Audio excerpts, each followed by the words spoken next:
Hey and welcome to this video. If it's your first time here, my name is Lachlan Rowson. I'm Raf. And we are Australia's #1 health and fitness podcast, The Mind Muscle Project. So, if you're here, what you can expect from us in the future is... Well, we interview the biggest names in fitness. On Mondays, we've had Matt Fraser, Brent Fikowski, Pat Mellner, pretty much all the boys. On Wednesdays, we talk about our athletic experience in our mid to early 20s. We've been to regionals multiple times. We talk about the most current and the most exciting new stuff in our industry. And on Fridays, on the podcast, we delve into fitness business. So we've started 3 gyms ourselves, and we talk about where we want to go with them, how we're doing it, and how to succeed in the fitness industry. So if you want to see more from us in the future, more exciting content, interviews, we've got heaps of stuff. You can go to the links below. We've got our website. We've got the top 10 most downloaded podcasts of all time. You guys will really enjoy those. And we've got plenty more content on our Instagram, so go there as well. And if you like videos, subscribe to the YouTube channel down below. All right, My Muscle Project, welcome back to another episode. On the show today, we have Patrick Mckeown, and he is the founder of Oxygen Advantage. And Oxygen Advantage, interesting. There's a TED Talk with nearly 500,000 views on it, and it's called Shut Your Mouth to Change Your Life, I believe. It is a really good TED Talk. It's a TED Talk which involves audience participation, which is cool, which is unique for TED Talks.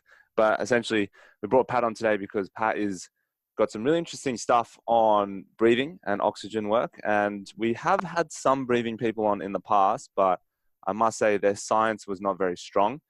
This is a big change for us. Yeah, today. well, we did have a really good episode with Brian McKenzie on breathing, yeah. But we didn't really go into the mechanics at all of breathing. It was more just like really related to training and how you can use it there. And also, I don't think it has been Brian's focus for his whole life as long as it has been for you, Pat. And that's really where I wanted to start is like, you mentioned what your wife always tells people that, my husband works on people's breathing and it doesn't seem like you'd actually make a real career out of that. But, you were just mentioning that, or we're just looking through the seminars you got coming up. You're all over the world from like Warsaw and Poland to New York to Sydney.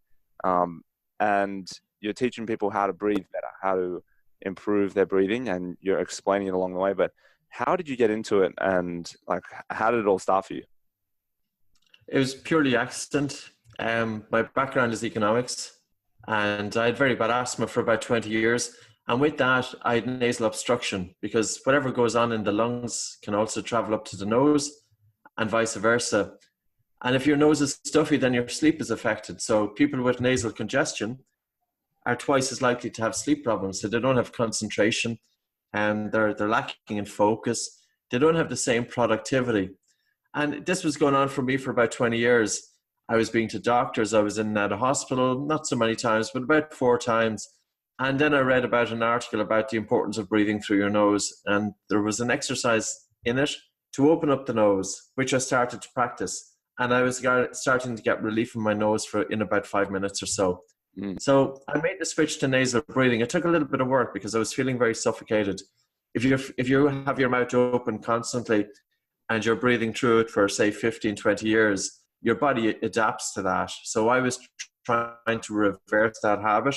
So initially I was feeling suffocated, but I kept going and I started waking up alert for the first time. My asthma symptoms went down about 50% within 1 week. It was really, really quick. And it was something that gave me instant feedback that I knew I was onto the right thing. That's really interesting that it cleared up so quickly. The one thing obviously that I was thinking about when I was hearing this thing at first is like, I actually breathe through my nose a lot my whole life. And then one thing that you were taking back is, and I've never heard this before, but you're saying how you breathe as a child actually dictates the shape of your face. And, a good-looking person like myself has obviously been breathing through their nose their whole life. So I was like, it obviously makes sense. Like, I've been breathing through my nose the whole life. But how is that? How did you come to that conclusion, or what was kind of going on there? It's not my conclusion at all. It's just basically, this has been documented back since the early 1900s. The Dental Cosmos Journal in 1909 said if children are mouth breathing, it leads to crooked teeth, setback of the jaws, a narrow palate, a longer face. And pretty much it's based on the principle that when your mouth is closed, your tongue is resting in the roof of the mouth. And as your tongue rests in the roof of the mouth during childhood, it's the tongue that helps to drive the jaws forward. But also the tongue is U-shaped, so it will create a wider jaw, a wider maxilla, so there's plenty room for the teeth. Now, what's more importantly, though, say here is our anatomical model of the nose. A good airway is the size of your thumb. Now, and you really need a good airway because people don't often consider, they consider that the nose is just a piece in the face, but really what we want to consider is the nasal cavity goes right back into the skull. Now, if, for instance, the jaws are set back, so here's the mandible or the maxilla, and if it's set back for any reason, the airway is going to be smaller. So if we have a child that's been mouth breathing for a long period of time, even more than 6 months, that can cause craniofacial changes leading to jaws that are not fully developed. The jaws are set back, the airway is smaller, and this child is not going to grow into an athlete. Because we need efficient breathing, but we also need good windpipe. And if you consider that a good airway is the size of a garden hose pipe, we don't have that much room for air. And the other thing is, when the airway is very small and the mouth is open, the tongue is more likely to fall back into the airway. So the tongue will rest in two places. Either it rests in the roof of the mouth, and that's where it should be. And when it's in the roof of the mouth, then you're taking it out of the airway. But if you have the mouth open, the tongue falls back, and then you're more likely to have what's a condition called obstructive sleep apnea. So the crucial period of time that when we're growing up with our mouths closed and tongue up in the roof of the mouth, if we have the mouth open for a period of time, we develop forward head posture, it affects the mechanics, and the physical changes that happen to breathing, they will often carry through to the rest of our life. So if you had your wisdom teeth out, like they couldn't fit, you're more likely to be in that camp because your face is a bit narrower. Yes, it's not ideal to have extractions. There's a brilliant orthodontist in Sydney, Dr. Derek Mahoney, and he's got a team of ENTs. He's just completed a PhD, and I think he looked at 9,000 children. And he's a world-leading orthodontist, and he's been looking specifically at this, the development of the airway. So dentists know it, but unfortunately, this information doesn't trickle down to the general public. The general public do not know it. So if I'm looking at an athlete, the one thing that I'll often look at is you just look at their face and look at their breathing, and you will get an idea. Because really, we want to get back to the basics here. We need a good airway, and we need functional breathing patterns. And functional breathing influences functional movement. The two go together. You know, if you have the mouth open, you're very more likely to be using the upper chest muscles, the accessory muscles, the sternocleidomastoid, the scalene muscles, and we're not using the diaphragm effectively. But the diaphragm muscle is really, really important for motor control and for stabilization of the spine, for core strength, and also for functional movement. So it's really important that, you know, how many times does an athlete be told you need to train your breathing? And yet it's often our breathing that limits our, you know, physical ability. That intense feeling of breathlessness, if the athlete is gassing out too soon, and it's often put down to poor condition. But you could have an athlete who's training a lot, but if they have poor breathing patterns in their everyday breathing, no matter how hard they train, they'll plateau and they'll find it difficult to get that edge. So that's what I'm interested in breathing is, you know, how can we help people reach their full potential? Whether it's the child that's growing up with the mouth open, that's what we need to address. Whether it's the athlete or even just your normal everyday person, change their breathing patterns. Yeah. What was interesting is, man, we had I can't remember her name, but we had a sleep doctor on before. Allison, I think Allison, Dr. Allison, someone, and she used to be an elite athlete, and she said that she now can maintain pretty similar times and scores to what she used to be able to do, 5, 6, 7 years ago, with less training but more breath practice. She focuses on some of the Wim Hof stuff. I'm sure you're familiar with that. It's obviously the most mainstream stuff at the moment, but that focus on the breathing has allowed her to improve her just efficiency during workouts, and she can kind of like maintain even though she's not training as much. I do want to get to that and what's going on there at the blood level, but just before we get to that, I just want to come back to the child thing because I'm very interested in it. don't have a kid, but I'm just curious. How does a child become a nose breather and a mouth breather? Obviously, they're not thinking about it. They're not like making a decision about it. So, what have you noticed as to like how do you go from, because you start a nose breather, how do you then move to mouth breathing? Yeah, it typically happens when the child is going through teething, usually about 7 or 8 months of age. And they're going through teething and they get the first upper respiratory infection that their nose now is getting stuffy. Now, the young infant will actually try and continue breathing through the nose, but they'll struggle. And then eventually then what they'll do is they will switch to mouth breathing. Now, that can be the part of it. And it seems to be, though, if it continues over a few months, that the habit starts becoming ingrained. But there's also a genetic issue to it as well. Children can be born with narrow jaws. My own daughter, she probably has my genetic profile, so she has narrow jaws, and she would be at a disadvantage because now there's not enough room for the tongue and the roof of the mouth. So the airways are already compromised due to genetics. However, this is really the key aspect of it here. If we have a child who has been mouth breathing and with narrow jaws, you can still fix it early on. And it doesn't matter whether it's the mouth breathing that has contributed to the narrow jaws or the narrow jaws which has contributed to the mouth breathing. Because if a child wears a functional appliance, and a functional appliance could be a light wire appliance that is inserted by an orthodontist, and basically the appliance is just to gently develop the jaws to the size that they need. The problem with, say, crooked teeth, it's not that the teeth are too big. It's not that, oftentimes traditional orthodontists will sometimes say that, yeah, somebody has crooked teeth because they inherited dad's big teeth and mom's small jaw. So the problem is not that the teeth are too big. The problem is that the jaw is too small. And when the jaws are too small, there's not enough room for the teeth. But also when the jaws are too small, the airway can be compromised. And that's why, I often say, like, dentists are debating this for almost 100 years. But there's no debate about this. Let's get any child who is breathing through their mouth and with a compromised airway, and a very simple device that you can expand the palate, you can, expand the maxilla and bring the jaws forward on the face, and that child will have that for the rest of their life. I think it's a great intervention, something to be addressed. Now, adenoids can be an issue when the child is 2 to 6 years of age. And adenoids basically is when the back of the nose gets obstructed. So it's lymphoid tissue here at the back, which becomes swollen, which blocks the back of the nose. But again, with that, enlarged adenoids are only a problem when the airway is small. So really it's coming down to the airway. If you have got a really adequate airway, even if the adenoids are a little bit enlarged, it should be fine. The child can still maintain nasal breathing.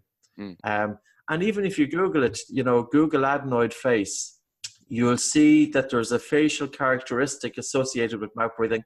It's not attractive, but it's not functional either. These kids will suffer from sleep problems. It's linked with ADD. And of course, adults as well. If adults have poor quality sleep, it's difficult to focus and concentrate. And that's one thing we need for quality of life. Yeah, I remember when when I was like really very young, obviously before I even can remember, my parents used to be worried about me because my breathing was so quiet. They thought I wasn't breathing.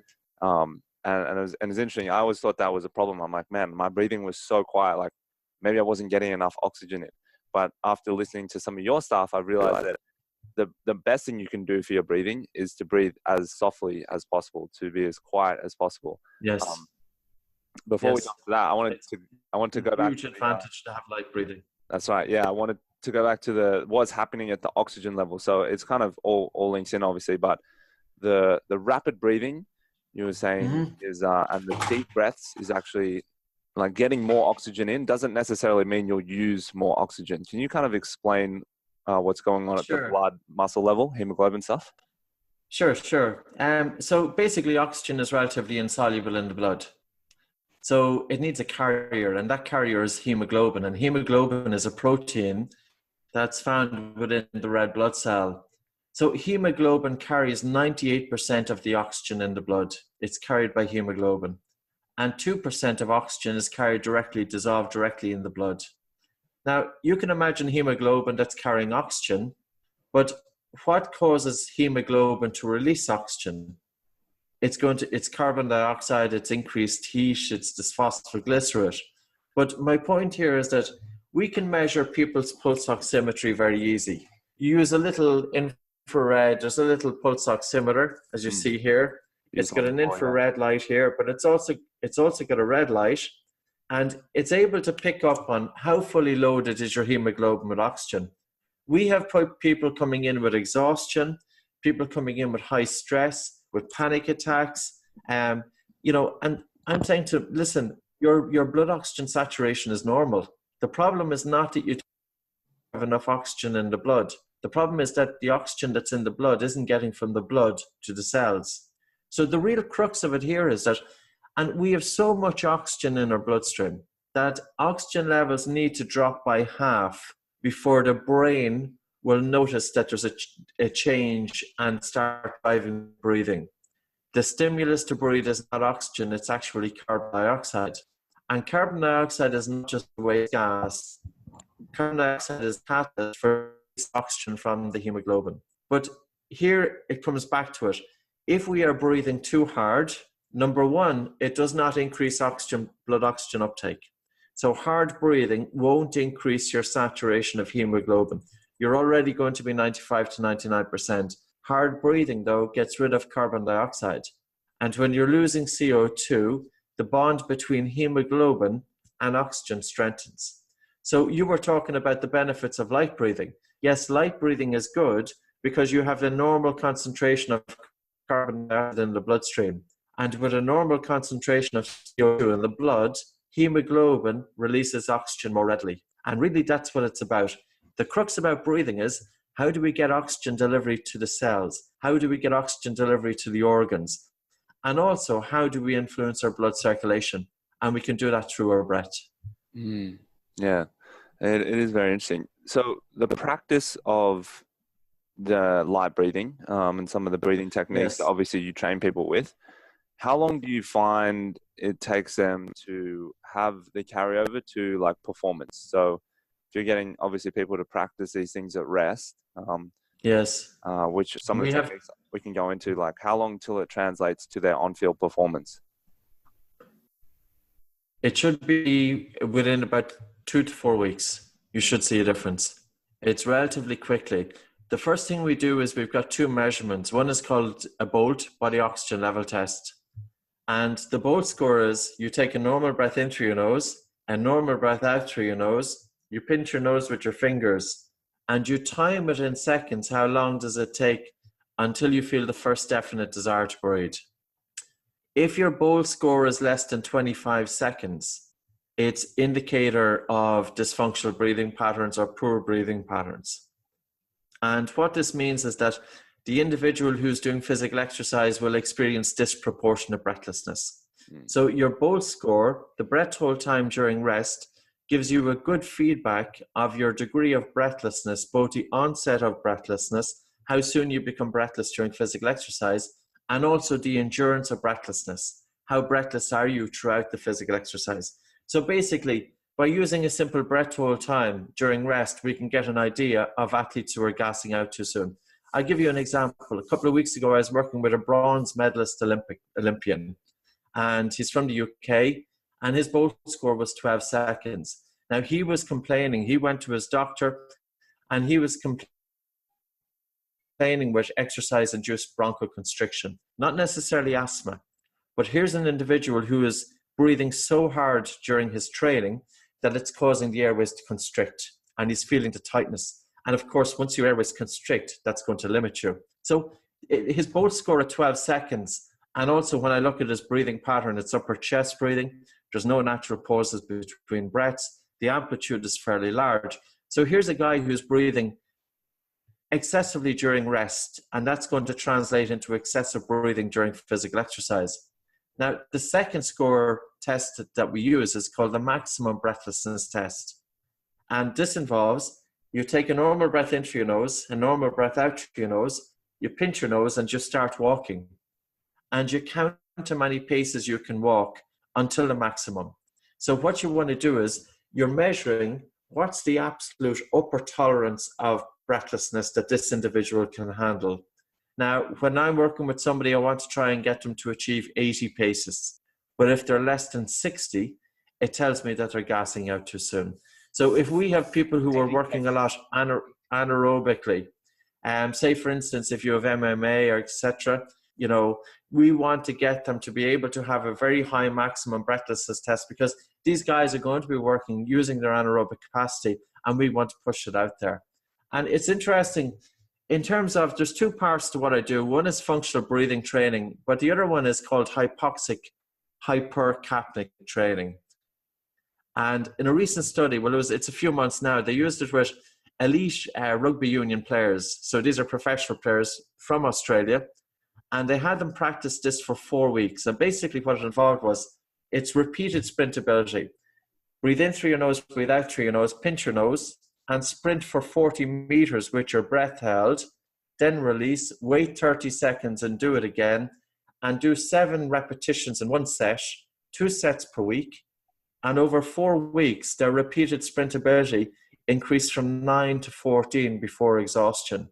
And that's a huge parameter, but we have to bear in mind, these are professional athletes. And usually with professional athletes, the margins of improvement, you know, you're not talking about major percent, but these guys, like 9 to 14 it's a 1/3 gain, 33% gain in repeated sprintability.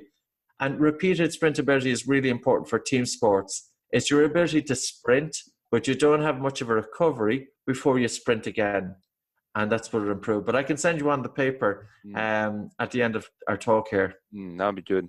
I think you need to, I'm sure you know where Conor McGregor lives. I think you need to track him down and fix his breathing, because he keeps gassing out in like the second round. So I'm sure he'll. Well, I've seen his breathing. I don't know Conor. I've seen his breathing during press conferences. And, you know, you look at anybody during a press conference when they're not doing physical exercise. Yeah, it's okay at the end of sports, people will be a little bit breathless. Of course they are, they're recovering. Look at his breathing during press. Is he breathing from the chest? Is there large amplitudes of breathing? No natural pauses. And that's poor breathing, you know, and that's going to translate into problems. I feel like he's the last person that would accept tape over his mouth. I don't know, man. I feel like he'd do anything at this point after what happened in the last fight. Maybe the tape should be on both during the sleep and also during the day every now and again, huh? Yeah. It's funny because MMA fighters, it's interesting how they breathe, because they're one of the few sports that they do have a lot of stuff for breathing. I think it's kind of stemmed a lot from the jiu-jitsu world, but also they time a lot of their techniques with breathing. There's like, you know, exhaling when you punch and that sort of thing. So breathing is kind of a natural part of the sport already. But what's interesting is like they try and fight a lot of the fight without opening their mouth, because when they fight each other, I know this so well, obviously, because I'm a fan, but also my brother's a professional MMA athlete. And he's saying that, you know, when you see the jaw drop open during the fight, you know that the opponent is way more gassed. And so then now they're a lot more vulnerable to different techniques. So part of it, you know, when you train is keeping your mouth closed as long as possible, because you're trying to, whether you're gassed or not, you're trying to show that you're not gassed to your opponent, so that they don't try and you know, take advantage of you. Isn't it also better if you get punched with your mouth closed as opposed to open? Yeah. So your jaw I think that's one of the big parts. If you get a strike with your mouth closed, your jaws are more stable. Versus you could probably more likely to break your jaw when the mouth is open. Definitely. But you can change. We were measuring, say, using pulse oximetry with sprinters, and they were 400-meter sprinters, and we would have them do the 400-meter sprint with their mouth open, and their pulse oximetry drops to about 93%. And then we would get them to do the same sprint with their mouth closed. Of course, it adds an extra load. It drops down to 91%. But then what I did was, in the 400-meter sprint, I stood at 40 meters from the end. So basically, I had them sprint with their mouth closed for 360 meters. And then when they seen me for the last 40 meters, they had to breathe in, breathe out, and hold their nose and run the last 40 meters without air. Because really what I wanted to do was, I wanted to add a challenge onto them when these guys are most fatigued. And you're most fatigued at the last 10% of the race or the game. So I think it would be a great way with MMA fighters, train with mouth taped, because here you're adding an extra load on, and this is going to cause adaptations, but also do some breath holding. And I often wondered, you know, in terms of the chokehold, is it that the individual has to, if you have an athlete who's able to tolerate that degree of suffocation, that they may not panic, that they may not tap out so quickly. Now, I'm not sure, is it the collapse of the carotid arteries which is causing the individual to tap out, or is it the immense feeling of suffocation? So what I would have them do is actually do breath holding to train your body to be able to cope with holding your breath for a longer period of time. So when you are in that situation, number one is psychologically you're able to bear it, but also chemically. So when we talk about breathing, we need to be looking at the biomechanics of breathing, the biochemistry of breathing, but also the psychophysiological aspects of breathing. And that's taken into account the mind. So yeah, we're playing with the breath. And I spoke about, like, during a sprint, if you went an all-out 400-meter sprint with your mouth closed, your SpO2, which is the saturation of your peripheral blood vessels with oxygen, will drop down to about 91%. Whereas we drop our guys way below. And what I want to do is I want to put them into a hypoxic situation to disturb the blood acid-base balance. So basically we flood the blood, we flood the muscle with hydrogen ion. And the hydrogen ion is changing the acidity inside in the muscle. Now, what that does is it forces then the body to make adaptations, including improving the buffering capacity inside in the muscle. So if you can improve the buffering capacity either inside in the muscle or inside in the blood, increased buffering can reversibly bind with hydrogen ion so that the athlete isn't going as acidic. It doesn't go into acidity as quick. And these are all simple changes you can make with simple exercises. Yeah, that's interesting.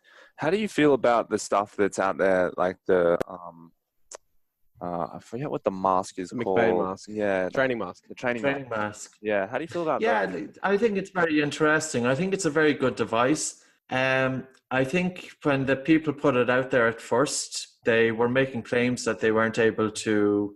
I bought the masks back 6-7 years ago, and we were training with them with pulse oximetry. And I kept on wondering, what's going on here? Because this is supposed to be an elevation training mask, but yet my blood oxygen saturation wasn't lower. So I tried it with different athletes, and I said, there's something going on, because here you can test anything. If it claims that it's going to create a hypoxic effect, like it's very easy. You can get a pulse oximeter. This one here costs about $300, but you can pick them up for about $30. Put it on your finger, do your physical exercise wearing the device, and it will tell you straight off if it's hypoxic or not. So it's not a hypoxic training device, but it does pool carbon dioxide. And it will help to reduce what's called the ventilatory response to CO2. Basically, it teaches the body to be able to handle carbon dioxide or handle a larger quantity or concentration of CO2. Now, the other thing is it will put an extra load onto the breathing muscles. However, you could train with your mouth closed, because there's an entirely different breath by keeping your mouth closed during training. Number one, it's going to be deeper. It's a slower breath. It's a deeper breath. It's a bigger breath, but it's a reduced respiratory rate, so it will be a slower breath. If you train with your mouth closed, you'll also put a load onto the breathing muscle. And another thing is that nasal breathing, because during the day it imposes a resistance to your breathing that's 2 to 3 times that of the mouth, basically because the nostrils are smaller. So in order to get air through that narrowed space, it adds an extra load. That alone will strengthen the diaphragm muscle. I do think it's worth diaphragm training and strengthening the muscle. It's estimated that up to 50% of athletes are prone to diaphragmatic fatigue. Now, the breathing muscles, you have to think of the breath as king, and it trumps everything. And if your diaphragm muscle gets tired, what happens is that blood is stored from the legs to the diaphragm, and then blood is stored from the legs. Your legs are going to go jelly. So this is maybe back to Conor McGregor again. You'll remember with the Mayweather fight, I think it was on the 8th or 9th round, the referee, or it wasn't the referee, it was the commentator, said he's starting to mouth breathe and, he's gassing out. On the 9th or 10th round, I can't remember which one, his legs went jelly. Now, his legs went jelly due to two things. One, it could have been flooding with hydrogen ion. You can change that. And the number two reason is it could have been diaphragmatic fatigue. That blood was diverted, blood was stolen from the legs to feed the diaphragm. That's why his legs went jelly. So if the mask does train the breathing muscles like the diaphragm, how often? Yes. Like, is it, people wear that shit for every workout, but is it a muscle that needs to get trained daily, or is it something that only needs to get trained once a week, or what have you found? Typically, we would be training it daily. Breath holding in the studies, it seems to show that two sets a week of 15 to 20 minutes actually produce very good results. Now, when I'm working with athletes, I actually have them train daily. But what I want to do is I look at their normal training routine and I want to superimpose what they're already doing, superimpose what I'm doing on top of their training. So they don't have to add any new exercises. All they're doing is tweaking some of their exercises. I think it's really the concept that we need to get across to them. So if you had somebody, say, using a training mask, half an hour a day would get you a good adaptation. But if you're already going to be training anyway, why not just put it on for part of it? It's something like we would do with athletes as well. If I have an elite athlete coming in, I don't want them just nasal breathing 100% of the time. What I will do is I'll have them nasal breathe for about 50% of the time to add that extra load to their breathing muscles to get the adaptations, to create an intense feeling of breathlessness. But I'll have them mouth breathe for 50% of the time so that they can work out at maximum intensity. So we want to prevent muscle decondition. So we do a combination of the two. And another point I'll say, like when I can think of it, we can stimulate anaerobic glycolysis by simply walking around. Now, if you think of some MMA fighters, they will train so hard that when it comes to competition, they haven't recovered sufficiently and are prone to injury. So if you're continuously training hard, you could be more prone to injury because it's trauma. And the reason to train hard, one of the reasons would be in stimulating anaerobic glycolysis. Well, you can do that by simply doing breath holds. And I would say to any of the people listening here, just try it themselves. Now, by the way, don't try a strong breath hold if the female is pregnant, if you've got high blood pressure. And the other thing I'd say is don't do it when you're lifting really strong weights because it will shoot up your blood pressure. We've seen some guys, their blood pressure went up to 230 over 110 as a result of doing, say, 12 repetitions with breath holding.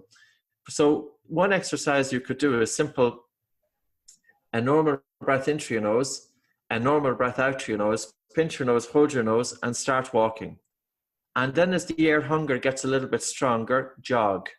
And as the air hunger gets stronger, fast jog. And go into a run. And keep going until you feel that the air hunger, you've reached your limit. But then let go, but minimal breathe for 6 breaths. So take hardly any air in and out of your nose for 6 breaths. And if you were measuring if you were using pulse oximetry, within about 4 days of practice, you will be able to simulate altitude training. Wow. And you'll be able to simulate it to a height of maybe 5,000 meters. And you can get your body to make those adaptations and you will feel it, you'll feel it. You'll also feel your nose opening up, etc. You'll feel your nose opening up, the lungs will open up, your hands will go cold because blood is going to be diverted to the brain. You'll feel your breathing muscles contracting and your legs will go jelly because you're putting yourself into an anaerobic state. And is that a good preparation for training, or is it more something that really depletes you so you would do it at the end or by itself? We do a preparation for training. We have to be careful that if you do too many breath holds, it might make you too acidic. And as a result, then your ventilation is going to be higher than during the event. So say for a pre-match competition, say pre-competition event, if I'm working with people, I want them to be really focused, to have the mind very sharp. So for 20 minutes, we will do relaxation, focusing on the breath and helping to reduce anxiety of the mind and bringing the mind into the present moment. Now the athlete is too relaxed. So now I have them do 6 strong breath holding to, again, focus the mind, but to activate the sympathetic response. but now they're too acidic. So now I get them to do 5 big breaths. And I get them to do 5 big breaths to offload CO2 and then to go straight into it. And the reason I have them do 6 breath holds before an event, you have a spleen, and your spleen contains about 8% of your red blood cell count. If you do strong breath holding, your spleen will contract and release red blood cells into circulation. So you can improve the oxygen carrying capacity right before the event by doing, it takes 5 breath holds to activate the spleen. That's crazy. Yeah, that's interesting. Yeah, we've done the like basically the walking with holding your breath. We've done farmers carries. Yeah, holding your breath. It's like it was like a short bike sprint through the nose, like maybe 20 seconds, and then into, I think it was 3 deep breaths through the nose only, and then a full exhale, and then walking to fatigue, holding farmers carries. And it's interesting you say that.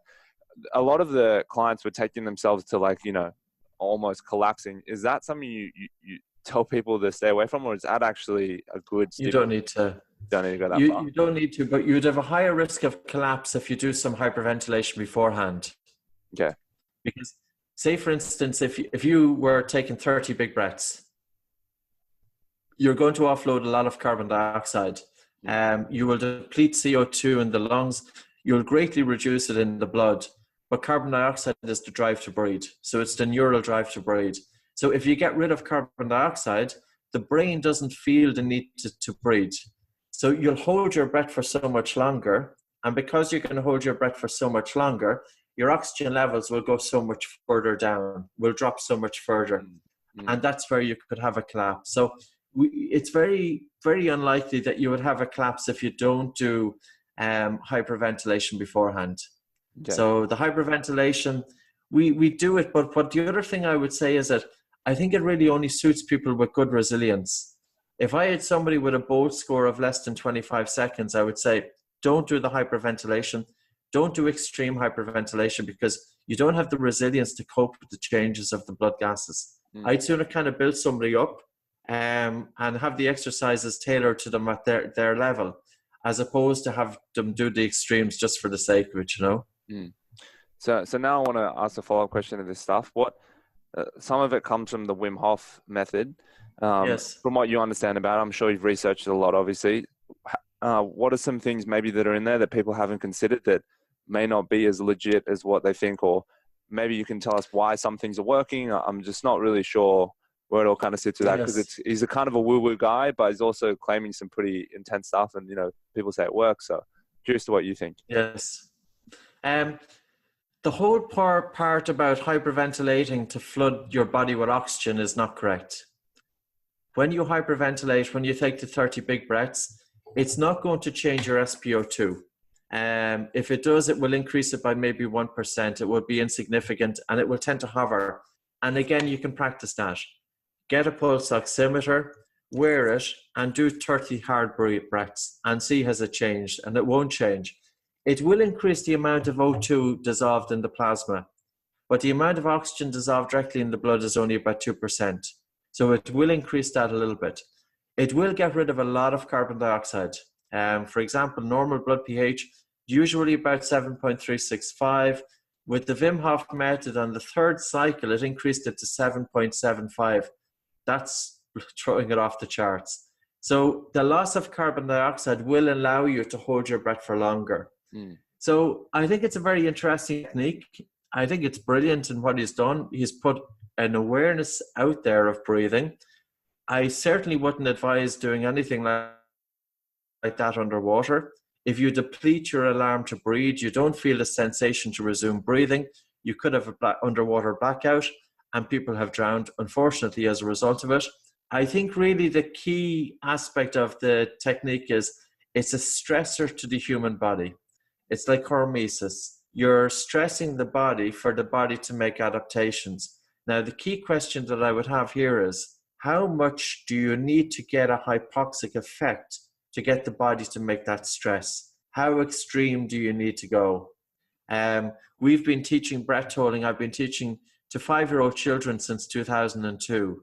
And we don't see, we keep everything within the limits. and we can get these young kids to make the adaptations. That's something that needs to be studied. And his paper, the paper by Cox, was very interesting, looking at the Wim Hof technique, that they injected endotoxins into the individuals who were doing the Wim Hof technique, and they were better able to resist the flu symptoms. And this is really something in terms of, and being able to antagonize and influence the immune system by doing breath holding.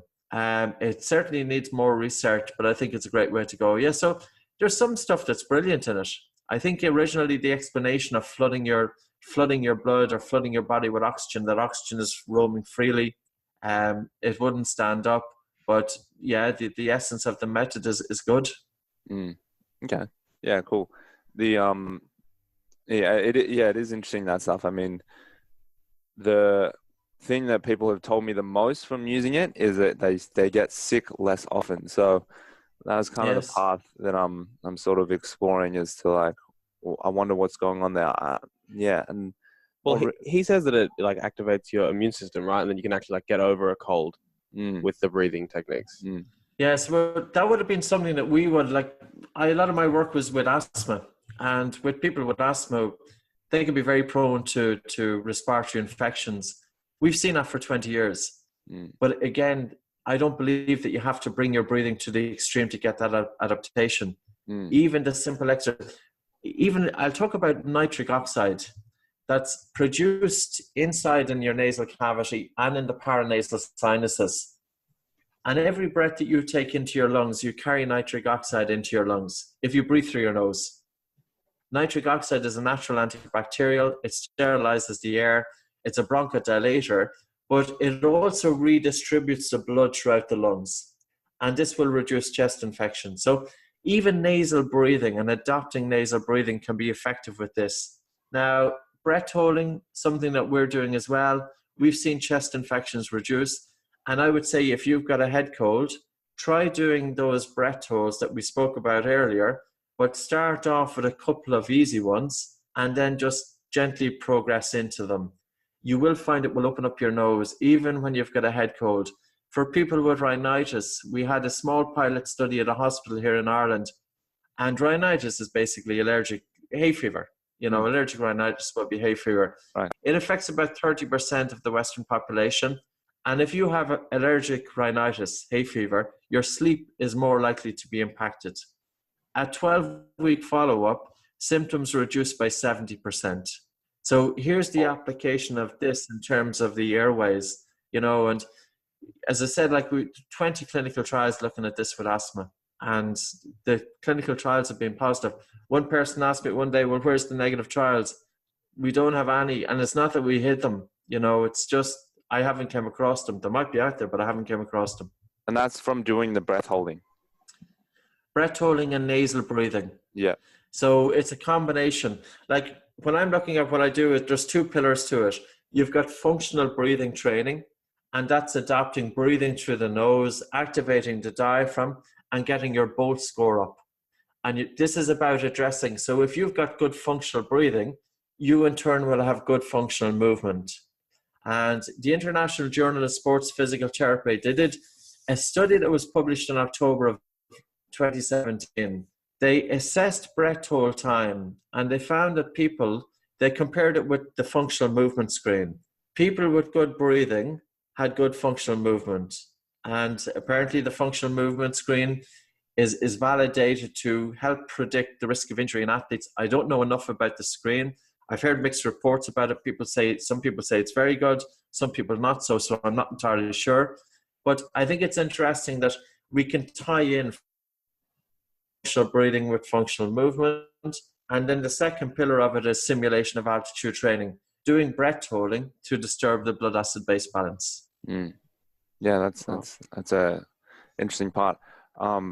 Coming back to the or outside of the performance realm and sort of the everyday life sort of part of it, I think obviously stress is a big part of people that live in like really urbanized environments, major cities, and you can tell. We do a lot of breath work with our clients when they come in. They're all very stressed, very highly strung, and they get some very like acute and potent changes to how they feel after they do some breath work with our coaches in some of the sessions. So one of the things I was sort of curious about is what I'll notice is if I'm like with a client or if I'm with someone else and I know they're kind of they're not necessarily a really stressed out person, and I'm tall, so I'm like 6'3", and I know that tall people will have bigger lungs, and I notice my breath rate's always way lower. Obviously, because we're slowing things down and we're right next to each other and we're taking breaths. Almost all the time when I'm breathing with someone, I'm like, they're doing 2 to 3 breaths, sometimes 4 for the time that I'm doing 1. And I'm not sure, is that because I'm taller, so my draw is longer, or is it that a fault of their breathing pattern? It could be a combination of both. Okay. Number one, a person who comes in that's typically stressed will breathe harder. They'll breathe faster. A person who's prone to anxiety or panic attack, they'll often breathe more shallow and they'll breathe faster. So when we're looking at the breath, we're looking at a combination of the respiratory rate, which is the number of breaths per minute if it was measured over a minute, versus the tidal volume, which is the size of each breath. And that will give us minute ventilation. So your respiratory rate is relatively slow. It's relatively low. We'll say 10 breaths per minute. The optimum, I'm only putting it out there, 10 breaths. It could be 6, it could be 8. The optimum number of breaths per minute would be 6. And that's when your Bolt score is heading for 40 seconds plus. So if you say have a respiratory rate of 10 breaths, and each size of your breath, you're a big guy, so the lung volume is larger. So you could be taking, say, 600-700 mil. Well, that would give you a minute ventilation then of about 6 to 7 liters per minute. Now, conversely, you could have somebody coming in with anxiety, and they could be taking 20 breaths per minute, and they're breathing fast. Now, the size of each breath will be smaller, but generally I would expect it with somebody with anxiety and with panic. They have generally a very low Bolt score, and fast breathing is not good for the mind.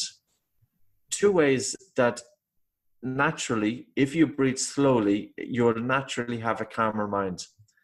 If you Google this, Stanford slow breathing. So in March of 2017, researchers at Stanford Medical School, they identified a new structure in the brain in the locus coeruleus. And they said that this structure is spying on your breathing. So this structure in the brain is spying on the breath. And if you breathe fast, this structure will relay signals of agitation to the rest of the brain. And conversely, if you slow down your breathing, this structure within the brain will relay signals of calm to the rest of the brain. Now, nose breathing typically will slow down the breath, but nose breathing will also activate the diaphragm. And your diaphragm muscle is essential also for a calm mind. So if anybody comes into you with anxiety, what I would have them do is, the best way sometimes to activate the diaphragm is actually to lie on your back with your knees bent. We want diaphragmatic breathing, but we want light breathing. But even if they were just to try the sitting up, one hand on their chest, one hand just above their navel, really pay attention to the breath and start slowing down the speed of the air as it comes in and out of the nose.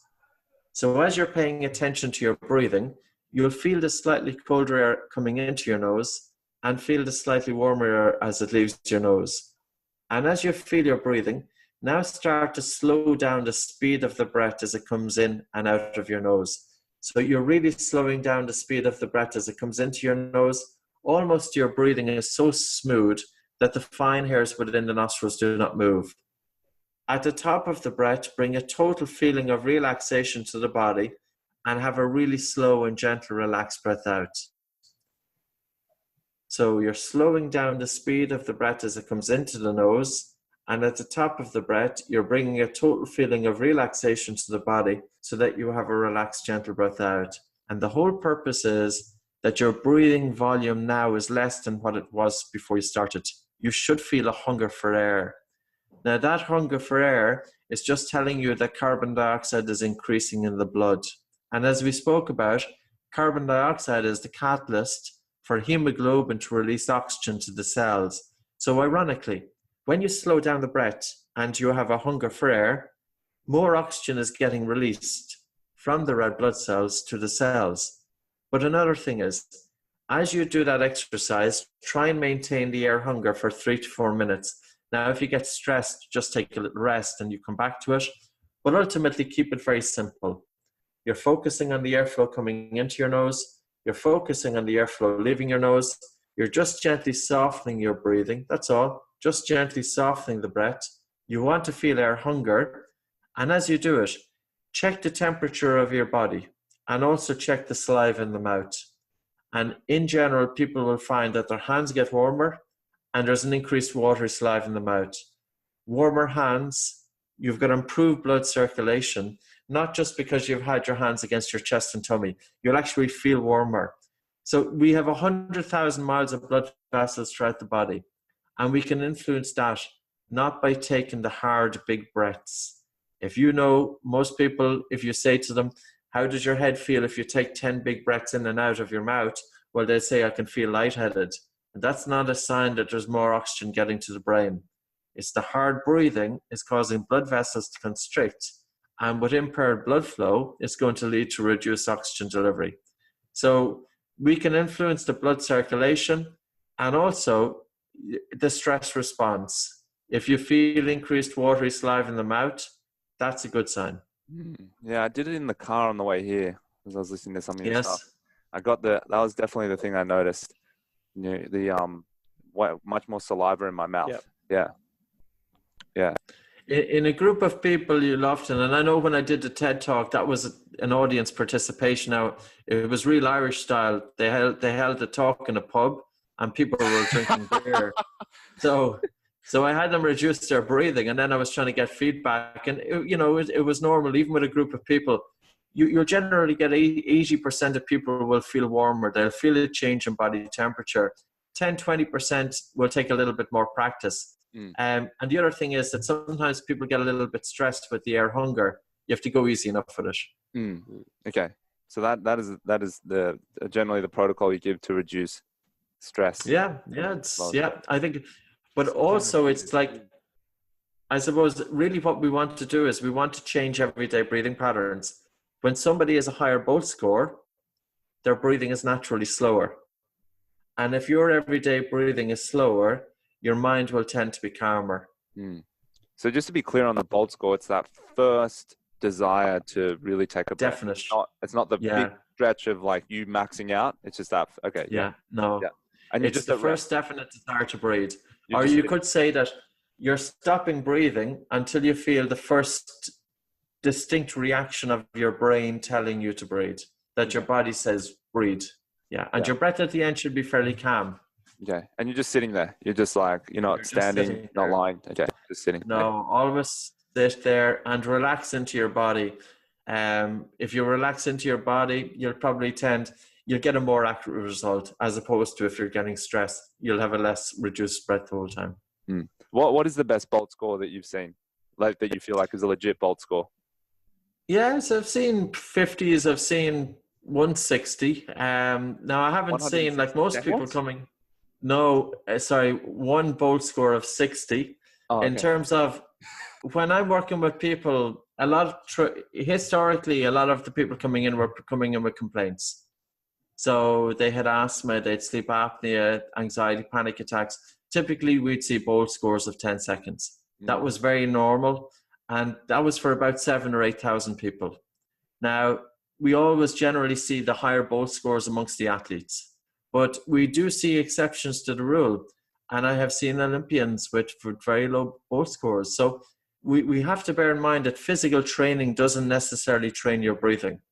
But if you train your breathing, it can change your physical training. And there's also a genetic influence on that as well.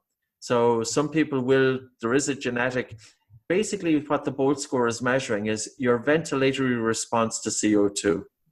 And it is influenced in part by genetics, but you can influence it by training it. You can change it. And it's your ventilatory response to CO2, which will help to determine your degree of breathlessness during physical exercise. Because if you think of it this way, when you start doing physical exercise, your muscles produce more CO2. as the increased CO2 goes into the blood, the respiratory center in the brain will make you breathe harder because your body is breathing to get rid of excess CO2. If you've got a very strong reaction to the buildup of carbon dioxide in the blood, it means your breathing is going to be excessive.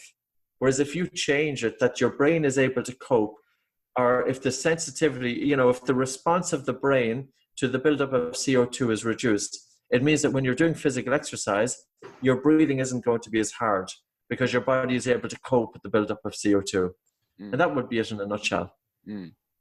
Yeah. What's interesting is, and I think I've kind of made my conclusion on it, but I'm curious as to where you stand on this. But a lot of different breath sort of experts in sort of the CrossFit world, the sport of fitness, I don't know how much you know about it. The ones that I trust have said that you want to leave breathing alone during training, like hard training. You're in a workout, it's a 10-minute workout. You just go into maximum, let your body do what your body does. And what I'm not so convinced on is some people are like, no, you want to control your breathing at those really, really high-end sort of thresholds, as like respiratory thresholds and pain thresholds, to kind of calm yourself down and calm your breathing down. How do you sort of feel about that and sort of the high end? I'm not sure if you were really doing a high intensity, high end, if you can influence all that much control over your breathing. Your drive to breathe is going to be pretty strong, and you don't want to be tensing up the body or restricting. You don't want to be tensing up to try and restrict, to interfere with it too much. We don't want to deliberately interfere with the breathing muscles. When we're doing the breathe light exercise, we want to use the mind and even just focus on the airflow coming into the nose, but we don't want to interfere with the muscles themselves to change breathing patterns. Now, it is during a sprint, we could do breath holding, but we wouldn't necessarily influence the breathing during the sprint. What I'm more concerned with is I want to influence the person's everyday breathing patterns and improve their functional breathing. So when they do physical exercise, that should carry into their physical exercise. So yeah, the only thing I would say is that if you did want to influence your breathing patterns during physical exercise, try doing your physical exercise, but have it in your mind of bringing a relaxation to your breathing, because you'll find that you'll be able to let your breathing settle. And you'll find also that you won't need to take in as much air as what you would ordinarily do. But don't tense up the body or restrict the breathing in any way. Just kind of bring a settling to your breath to allow the breath to find itself. And is there anything to be said about athletes that constantly fold over during like recovery portions of workouts? They're doing their movements, whatever it is, sprinting, throwing, jogging, pull-ups, whatever it might be. But then, it's like, all right, rest, 1 minute rest. There's athletes that are able to kind of like walk around and or your hands on the head sort of thing. And then other people just instantly fold, and they basically don't come out of the folded position until the next interval. What do you think about that? Well, I think if it's excessive breathlessness, really what are we trying to do? We're trying to help you perform more with the same amount of effort. So if you've got two athletes and they're doing the same exercise routine, and one athlete is bent over trying to catch their breath, whereas the other can continue, well, obviously the one that's trying to catch their breath, they've got disproportionate breathlessness. Now, it could be due to decondition. They could be in poor condition physically, but also it may be due to a breathing pattern. If you look at a football team, generally, if you've got a football team, all of the players will have a typically constant and similar training regime. But yet you will have one or two players who can be prone to breathing pattern disorders. And, statistically in the Western world, it's 10% of the population.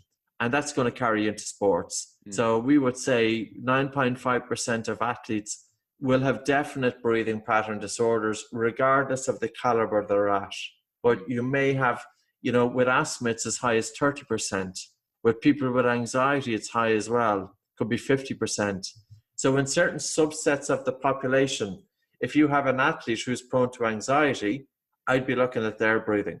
If you have an athlete who's getting bronchoconstriction, they may have asthma, they could be getting exercise-induced asthma or just bronchoconstriction. They need to look at their breathing. Or an athlete who's gassing out too soon, look at their breathing. I'd sit them down, measure their Bolt score, and I think bring it into your gym, you know. If you're seeing somebody, when their breathing is recovered, just say, I just want to check something. I want to see what your Bolt score is, and it'll give them feedback. Mm. Yeah, I mean, a lot of our athletes are very conditioned, but then I always just think that, like you said, there's about 10% of them, no matter how much training they do, no matter how fit they get, they're always folding over to get air in during the session. So yeah, it's sort of an interesting paradigm there. I wanted to come back just quickly. Raf mentioned it earlier, but we didn't really capitalize on it. Snoring. It's sort of a big issue for a lot of people. You sort of explained to us how you've helped people, or what methods you've helped people that may suffer from snoring, and some of the issues that maybe they didn't think about that comes from snoring. Sure. We need to look at two things with snoring. Snoring can happen through the mouth, whereby the individual is breathing air in through their mouth and it goes, and basically there's vibrations of the soft tissue at the back of the mouth. So your soft palate, for example, if you put your tongue up into your roof of your mouth, and if you were to drag your tongue along the roof of the mouth until you feel the soft tissue at the back, the palate. Mouth snoring is caused by the vibration of the soft tissue at the back. To stop mouth snoring, you simply tape your mouth with very light micropore tape or lip seal tape. It's a practice that we've been doing for many years. So that will stop mouth snoring straight away. Now, nasal snoring is when there's turbulence inside in the nose, and also when the nose meets the back of the airway. We want to get the nose open.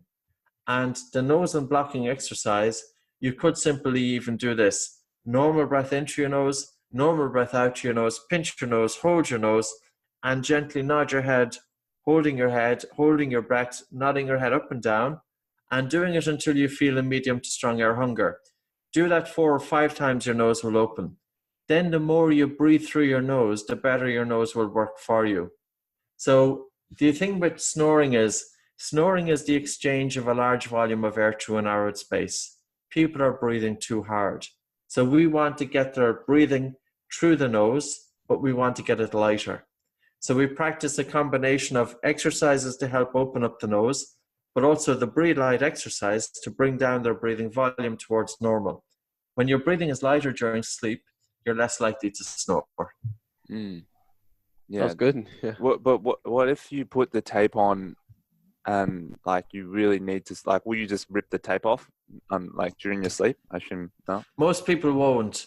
If you feel, say for instance, if somebody has compromised nasal passages, I have, as a result of deviated septum, one nostril is smaller than the other. So if you have somebody with chronic rhinitis, now bear in mind, we can show people how to decongest the nose anyway by simply holding the breath. And the more they breathe through their nose during rest, the more it works for them. If their nose is compromised, there is a product actually. I was showing it to somebody else earlier on. This isn't the right one, but this one here is an Australian product. And this is used for athletes. So if we have an athlete that comes in with a compromised nose, and if I want them to breathe through the nose, I'll have them wear the turbine. And basically a turbine is a small little device that goes into the nose. And if you do this for me, put one finger on either side of your nose and arched. So it just opens so up you'll the nose, pulling. You'll feel it opens up your nose, and they're called nasal dilators. So if you have somebody who, when they first tape up and they're feeling very panicked, we would suggest using nasal dilator for the first couple of weeks, just to help overcome that feeling of panic. But the more you breathe through your nose, again, the more it's going to work for you. Is it like the strip, the nasal strip, or is that just? It's the same as the Breathe Right strip. The benefit of the plastic devices is that you can use them, reuse them, but also we use the plastic devices during sports because the strip, if you sweat a lot, the strip can come off. Whereas the plastic device, even if you're sweating during physical exercise, it's not going to impact it. So the strip still gives you what you're after with that plastic device? Yes, it's the same. The strip is the same. Yeah, it is. It's any nasal dilator to help open up the nasal passages will also work. Mm. You know, one thing, Pat, I feel like you're qualified to answer this. I've never really gotten a solid answer, but what is going on when people are yawning? Obviously, when you're yawning, you're tired, but is it because you've slowed your breath so far down that your body is now trying to get We more? don't know. We don't know. Yeah, don't know. And yawning is something that you'll see very much in people with chronic hyperventilation. People with poor breathing will tend to yawn more. So there's something else going on. I think it's just more complex than what we think. You know, it's so funny because even the fact that we're talking about it, you'll actually feel the need to yawn. And I'd say your listeners listening to it now will probably yawn as well. Just yawn. It's just one of those things. So we don't know. I haven't came across what somebody to give me the real explanation of what's happening there. I don't know. I feel like it's just complicated and too boring for someone to actually dedicate their life to studying. Yawning. Anyone that's gone down that path has fallen asleep too many times. The research can't be fucked. That's funny. Yeah, cool. That's most of the questions I had. Did you want to ask Pat anything else before we jump to the final questions? No, I think that, and just on the finish off the yawning situation. Sorry, not the yawning, the snoring situation at night. It's a personal issue. So is your recommendation just wear the tape over the mouth and it's just going to get better over time, and do the head nodding and stuff to clear your airways before you go to sleep? What I do is get your bolt score up above 25 seconds. Okay. So practice to breathe light exercise during the day, and practice it to change your breathing patterns and also to adopt diaphragmatic breathing. We also, there's an extreme to snoring would be obstructive sleep apnea. And it's when there's collapse of the upper airways. So basically the throat collapses during sleep, but your diaphragm is linked to the upper airway dilator muscles. So if we want to try and get these upper airway muscles working more, we need to get diaphragmatic breathing going. So I'd say get your bolt score up to 25 seconds and tape your lips together. And when your bolt score is heading for 25, 30 seconds, you'll find a significant reduction in snoring. It may be that you have nasal issues. Now, you can help decongest your nose by doing the breath holding. So do a combination of breath holding to open up the nose, and it's always after an exhalation, and breathe light. But ultimately, it's about getting the bolt score up. Well, that'd be great. Yeah, like when we travel, it's hard for me to sleep, so it'd be fantastic if it's we not can too bad fix for that. me. I actually did have one more question before we get into the final four questions. And it's sort of just around like when I'm doing these kind of breathing practices or whatever the recommendation is, like what generally is the protocol? Is it an everyday sort of thing? Like, for example, people say the only benefits towards meditating is if you do them every single day. This sort of breath training stuff, is this a daily practice that you do and people need to do, or is it? Yeah, it depends on people's motivation. Okay. If we had somebody coming in who was quite unwell, I need them to do 60 minutes of this per day. Oh my God. Now, if I'm working with an athlete, I want to get the athlete up to 40 seconds of a bolt score. So certainly for a few weeks, I need them to really be putting it into practice. I want them to do 20 minutes of breathe light before sleep. And I also want them to do a practice of, say, 10, 15 minutes during the day. But adopt some of their training program to breathing through the nose and bring in some breath holding. So, for example, if you've got some guy that's warming up, why not do the warm-up with the mouth closed? There already you're going to add an extra load. If you're doing high knees, why not do some of the high knees breath holding and get in 6 to 10 breath holds during the warm-up with nasal breathing? Like, there's already 10, 15, 20 minutes that you brought the breathing exercise into your way of life. So if you were to aim for cumulatively 30 minutes to an hour per day, but not necessarily by having to put the time aside, because the reality is people are not going to do it. Incorporate it and tweak your existing routine and bring it into it. Like when you're in your gym, you'll see people even do the lightest exercise and they'll do it with their mouth open. And there is no need. You can achieve an 85 to 90% work rate with your mouth closed. And it's a far better quality because there's a really brilliant ENT, ear, nose and throat surgeon from New Zealand. His name is Dr. James Bartley. And he's been writing about the importance of breathing through the nose for at least since 1995 early 2000s anyways, when I came across his work. But he spoke about Swift in 1988. These were patients who were post-jaw surgery, who were forced to breathe through their noses, that the oxygen uptake in the blood increased versus mouth breathing. So you can imagine then an athlete who is breathing using their nose, they're breathing using their diaphragm, they're taking air deeper into the lungs, but nitric oxide is redistributing blood throughout the lungs. There's a better gas exchange happening, and there's going to be better oxygen delivery to the cells. So here you have an athlete, nasal breathing. Yes, it's a bit tougher, but your muscles and cells are going to get more oxygen. Interesting.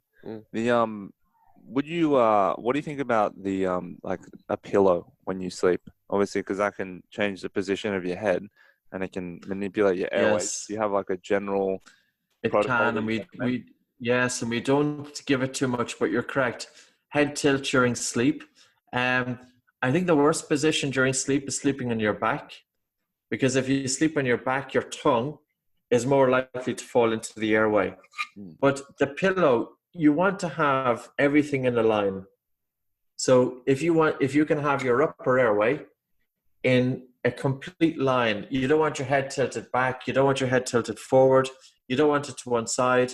So if you were able to have a pillow that you could keep your head in line with your spine, it would be a better way in terms of you'd be helping to avoid head tilt, but we don't look into it too much.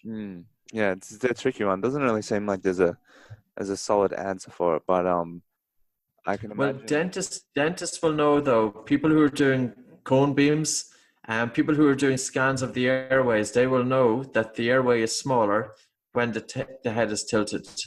And if you've got a smaller airway, you increase the negative pressure during sleep, and that could lead to sleep problems. So I think it could be worth exploring for some people anyway. Interesting. That's good. So Pat, we've got 4 final questions to wrap up with. Sure. So first question is, if you had an opportunity to sit down and interview anyone that is alive today, who would you interview and why? One person I would talk to would be Eckhart Tolle. And Eckhart Tolle would be well-known spiritual. He's an author. He wrote the first book was The Power of Now. I'm very intrigued to the degree to which he has achieved stillness of the mind on a permanent basis. I'm also very intrigued to see if anger and if the normal human emotions that come in to the human, does it affect him? That would be one question that I would ask him. And it doesn't necessarily come true in his books. Now, his stuff is absolutely brilliant. I'm a big fan of his. It was one of my first introductions into quietness of the mind and the power of that. But again, you have the human element that the mind has always got a tendency to want to take control. And it's our kind of aim then to be able to tame that. But he has tamed it without any conscious effort. Whereas the rest of us mere mortals, we have to be watching it. That is very interesting. Yeah. Have you read that book, Power of Now? Yeah, very long time ago though. Yes. Yeah. It's an amazing book. And I think it's tremendous because I think there's a void now. And also with the revolution of the internet, if you Google Microsoft Goldfish study, in 2002, Microsoft, they researched 3,000 Canadians, and they found that the average attention span was 12 seconds back in 2002. And in 2012, they did the same research, and the attention span has dropped to 8 seconds. And they said this is a problem because a goldfish has an attention span of 9 seconds. Now, if our attention span is dropping, it means that our mind is becoming more active and more incessant. And I think we have a problem with mental health down the road. Now, we probably have it already, but I think it's going to get worse. And I think it's going to get worse with the generation who can't leave their mobile phones alone, who are constantly looking at it, distracted. So all of the information, you know, all of the revolution in modern technology, it has completely changed our lives. But we also have to bear in mind, is it training the brain to be distracted? Because ultimately, when we want to achieve anything worthwhile in life, we need to have focus, we need to have concentration, and we need to be able to apply 100% of our attention to doing something. And it all comes in, it all ties in with the breath. No, I absolutely think you're right. And I do little self-experiments every now and then when I manage to get away and you know, on a holiday or whatever, I ban myself from my phone and I watch my attention span and my patience change dramatically in that time. And then when I feel it come back, that patterning, that desire to look at your phone, that dopamine release that you get over and over and over again throughout the day, it destroys your memory. Absolutely destroys your memory. I've actually had it to points where, like, because I've been podcasting for 4 years, over that time, my phone use has increased dramatically just with everyone else's in society. And I've found it harder to hold on to ideas that I'll have to ask a guest in the podcast because I'm so distracted. I'll bounce between ideas and then it comes to the next question and I'm like, shit, I can't remember anything. Like, I feel like a goldfish. It doesn't matter though, because your listeners have also got the same problem, so they can't remember either.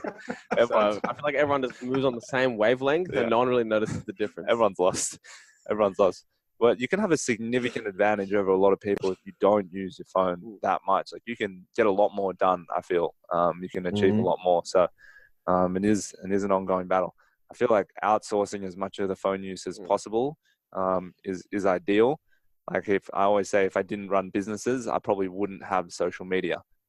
Purely because that's the reason we use it primarily, but you get sucked into all the other stuff, you know, the scrolling and the messaging and all that unnecessary stuff. But you know, we'll keep working on it. So we have to do it. That's right. Pat, second question is, what is something that you do every single day? I feel like I know what this answer might involve, that you feel like is... Yeah, I suppose I'd be making it too obvious. One thing that I like to do is I want to get in physical exercise every day. I'm not an athlete. My physical exercise is going to be very, very, you know, easy. But that's what I do. That's one thing. And the other thing is to spend some time getting out of my mind. In other words, taking my attention out of the mind, putting it on the breath, and making a habit of bringing my attention onto my breathing at regular times throughout the day. I think it's very good for my focus, and it helps keep me grounded. You know, I think the mind is just one of those things that you have to work with it.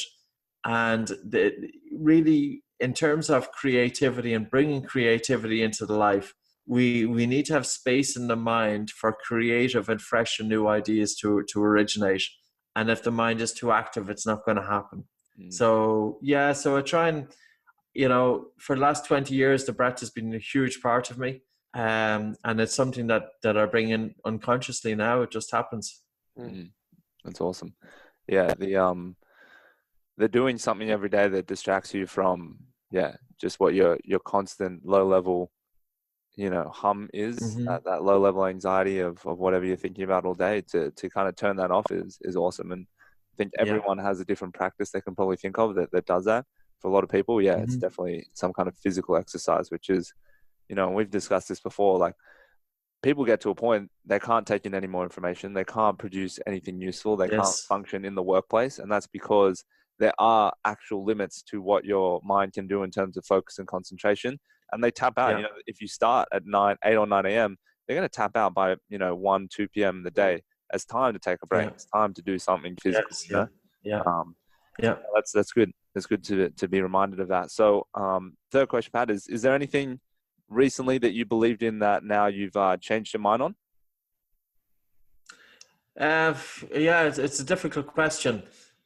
I was in the late 1990s, you know, I was in the corporate world for 3 years, and I felt it was a total rat race. It was total competition. You have young employees who are pitted against each other. You're indoctrinated. And I always said to myself, I'm never going to want massive stress like that. And just by chance anyway, went into the Brett and everything. But now, of course, it's turned into our own little company. So now we have a company. And in the last year or so, the last 3 years, like 1 year, I spent 165 days away from Ireland in terms of traveling abroad. And I was just thinking of it when that question came up today, and I was just thinking, I swore that I wanted a life with quality of life. And it's this balance. And I think I achieved it. And then the success has taken it over, that it's bringing me back into the corporate world. Granted, it's my work, and it's about achieving that balance. And that's just one thing that I'm working with now, and I think everybody needs to achieve it. So that's kind of that cycle that's happening now with me at the moment, and that's my next goal is to bring it back to where it was back in the early 2000s. So what were you doing in the early 2000s that you're not doing? Well, I was working with the Brett, but I wouldn't have been as busy in terms of it was manageable. Whereas now I'm booked out for 14 months. So now you're talking about the logistics, you're talking about everything else. Now, the one thing that I have is, I work for myself. I can call my shots and I can put my own pressure. But at the same time, we too have deadlines. So I've got 2 books in the pipeline. I've got a third one that is nearly there. We've got a new product as well coming out. We released a product a few months ago. So it's really breathing now is coming on the map, and I wanted to go with it. I've been 20 years watching breathing happen, and I really feel that something has happened in the last 3 years, and I'm being carried on that tide. So I want that tide to carry me nicely, not to drown me. I know what you're saying, but I think equally, when you're doing great work like you are and you're helping so many people, it does ultimately require you to sacrifice some level of yourself to help so many people. Yes. It is just kind of the name of the game when you are so influential and you do have, a desire and an ambition and something is good for people. You just have to put more out to get yourself out there. It just doesn't happen easily, right? Unfortunately. But I believe the fun should always be in it. Of course. And, that's what I always want to maintain. I want to maintain it that I'm lucky, you are lucky. We're lucky people that we have an occupation that we love to do. And not everybody has that. And I want to maintain the fun in that all the way throughout, because it's when it's enjoyable that we can bring our creativity to it, that we can stay on the forefront of it. But if it becomes too much of a burden, that the workload is too kind of stifling, that's going to impact that. And I think it's something that everybody will reach at some point. And that's my quest at the minute. I'd love to, that's awesome. Love to hear how you go on that quest. Final question. Maybe you can recommend for our listeners a book and maybe a quote if you have one as well. Sure. I can't remember of any quotes offhand, but I've 2 books that I've read fairly recently. One that I kept on meaning to read, but I never got around to it. Tuesdays with Maury. I thought it was a super little book. It's a series of lectures of a young guy going to speak with his former lecturer who was dying. And the former lecturer gave him some tremendous tips on life. It's an amazing book. It's teaching us about what's really important. And a second book that I've read very recently is one called The Choice. And The Choice is by Edith Eger. So basically she was in the Holocaust and she's a psychologist. Now she's still alive. She's in her 80s, but she was very honest about the trauma and about the complexities of the human mind. So those are 2 books that I would highly recommend. Sorry, the second one was The Choice? The Choice by Edith Eger, E-G-E-R. Got it. Perfect. We'll definitely. And the first one is Tuesdays with Maury by Mitch Albom. Awesome.